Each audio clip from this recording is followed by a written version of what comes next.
നേരത്തെ സൂചിപ്പിച്ചതുപോലെ നമ്മുടെ ഈ പെൺകുട്ടികൾ ഈ പാട്ട് രംഗത്തേക്ക് സ്കൂളിലൊക്കെ പാടി അവിടെ ഒതുങ്ങും, മറ്റു പൊതുവേദികളിൽ ഇന്ന് ചെറിയ മാറ്റങ്ങൾ ഉണ്ടായില്ല, പക്ഷെ ഇപ്പോഴും ഒതുങ്ങി കൂടുന്നവരുണ്ട്, നമുക്കറിയാം. അപ്പൊ അവരോട് താങ്കൾക്ക് പറയാനുള്ളത്, കാരണം താങ്കൾ അത് അനുഭവിച്ചു വന്നു, പിന്നീട് അത് ജനങ്ങൾക്കിടയിൽ നിറഞ്ഞു നിൽക്കുന്ന ഒരാളാണ്, അപ്പോൾ പറയാനുള്ളത് എന്താ?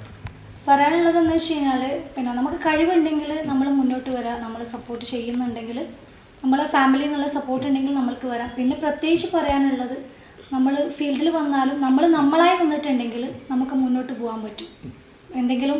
കാരണം പ്രത്യേകിച്ച് പെൺകുട്ടികളാവുമ്പം നമ്മളെപ്പോഴും സേഫാക്കി വെക്കുക, അതാണ് കാര്യമായിട്ട് പറയാനുള്ളത്. നമ്മൾക്ക് എന്തെങ്കിലും പിന്നെ മോശമായിട്ടുള്ള അവസ്ഥകളുണ്ടാകും, പക്ഷെ അത് പിന്നെ തരണം ചെയ്ത് വരാൻ വേണ്ടി നമുക്ക് പറ്റണം. പിന്നെ നമ്മൾ ഒരിക്കലും അതിലേക്കൊന്നും വഴുതി വീഴാൻ പാടില്ല.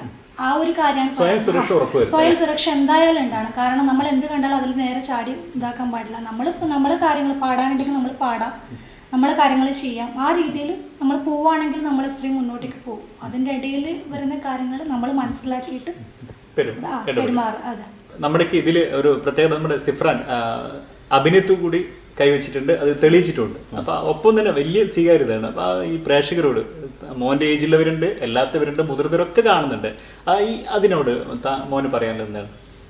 ഇതുവരെ നമ്മളെ സപ്പോർട്ട് ചെയ്ത എല്ലാവർക്കും താങ്ക്സ്. ഇനിയും സപ്പോർട്ട് ചെയ്യണം.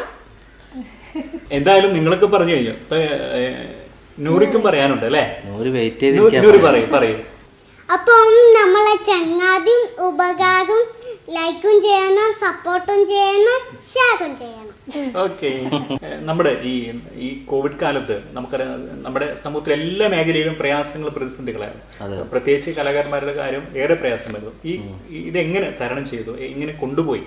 എനിക്കൊന്നു ഏറ്റവും കൂടുതൽ പ്രയാസം അനുഭവിച്ചിട്ടുള്ള കലാകാരന്മാരാണെന്ന് തോന്നുന്നുണ്ട്. കാരണം ഒരു പരിപാടിയൊന്നും, പൊതുപരിപാടികളൊന്നും ആൾക്കാർ കൂടാൻ പറ്റില്ലല്ലോ. അപ്പോൾ ആൾക്കാർ ഉണ്ടെങ്കിലേ നമ്മുടെ പൊതുപരിപാടികൾ നടക്കുകയുള്ളൂ. ഈ സാധാ എന്താ പറയുക, ഈ സീസണായിട്ട് പോകുന്ന ഒരുപാട് കലാകാരന്മാരുണ്ട്, അതുപോലെ ആർട്ടിസ്റ്റുകൾ, കീബോർഡ് അങ്ങനെ വായിക്കുന്ന ആൾക്കാർ, അവരാണ് ഏറ്റവും കൂടുതൽ ബുദ്ധിമുട്ടിയിട്ടുള്ളത്. നമുക്കൊക്കെ എന്തെങ്കിലും അത്യാവശ്യം റെക്കോർഡും കാര്യങ്ങളായിട്ട് ഇങ്ങനെ വരും. പിന്നെ നമുക്കൊക്കെ